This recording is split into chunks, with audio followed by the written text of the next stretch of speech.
యూనివర్సిటీల స్వేచ్ఛ. మన దేశంలో రాష్ట్రాల ప్రభావాన్ని తగ్గించేందుకు విద్యా విభాగం రద్దు, ట్రంప్ విధానంతో నష్టాలు అపారం. పలు వ్యవస్థల మౌలిక సూత్రాలపై ఆయన దాడి చేస్తూనే విద్యా ఉద్యోగాల కోసం అమెరికా వచ్చే వారికి తీవ్ర ప్రభావం. వివిధ దేశాలను దారికి తెచ్చుకునేందుకు సుంకాల వ్యూహం. ఎవరినీ వదలని ట్రంప్ పేద నుంచి పెద్ద దేశాలకు సుంకాలతో వాణిజ్య యుద్ధానికి తెరలేసిన అమెరికా. భారత్పై 26% చైనాపై 34%, మనపై 20% అదనంగా పడవచ్చని అంచనా. ఆర్థిక వ్యవస్థని దెబ్బని ప్రపంచ దేశాల ధ్వజం.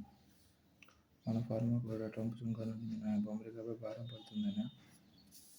సుప్రీంకోర్టు న్యాయమూర్తుల ఆస్తుల ఇక బహిరంగం. వెబ్సైట్లో తరఫా వివరాలు వెల్లడి. తీర్మానం చేసిన సర్వోన్నత న్యాయస్థానం.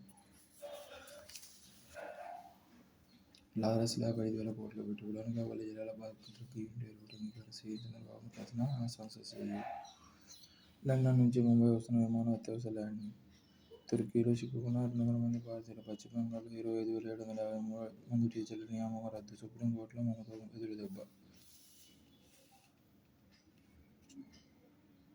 600 కోట్ల ఎన్ఆర్టీ ఐకాన్. ప్రవాసాంధ్రుల కోసం అమృత భవనం. ఎన్ఆర్ఐల ఖర్చులతోనే 36 అంతస్తులతో నిర్మాణం. 2014-19 మధ్య అన్ని ఏర్పాట్లు పూర్తి. వైకాపా అధికారంలోకి వచ్చాక మూలకు.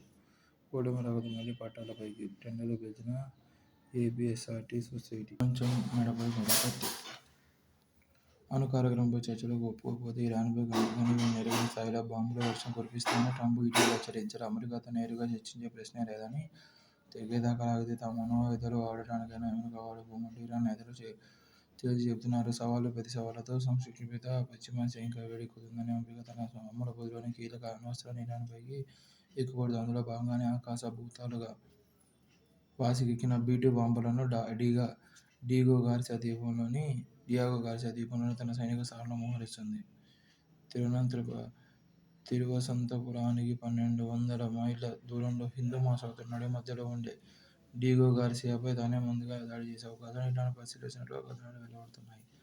వాషింగ్టన్, టెహ్రాన్ మధ్య ప్రత్యక్ష పోరు మొదలైతే అది ఆ రెండు రాజ్యాలకే పరిమితం కాబోదని పరిణామాలు పశ్చిమాసియాను దాటి అన్ని దేశాలకు విపత్కర పరిస్థితులను సృష్టిస్తాయి.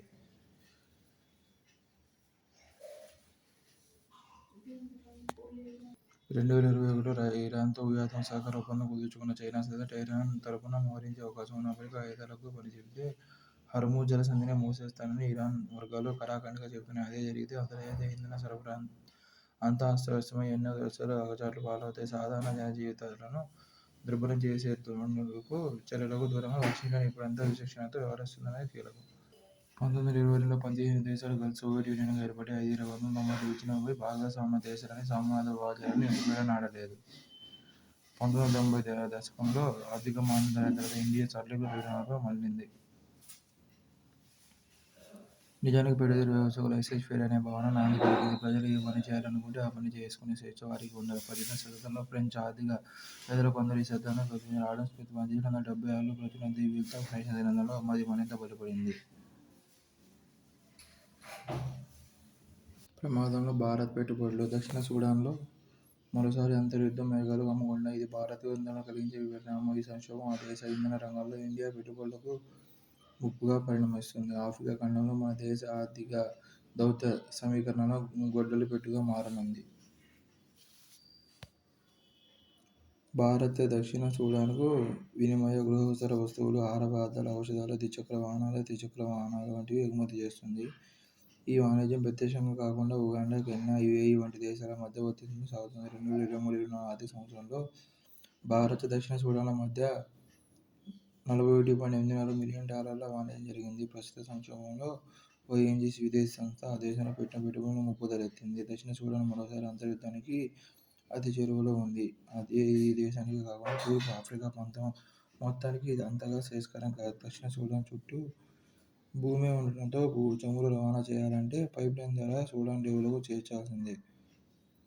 ఇది అత్యంత సమస్యాత్మకంగా పరిణమించింది. ఇలాంటి పరిస్థితుల్లో ఈ వ్యవహారాన్ని చక్కదిద్దేందుకు భారత్ ఎలాంటి వ్యూహాన్ని అనుసరించబోతుందో చూడాలి.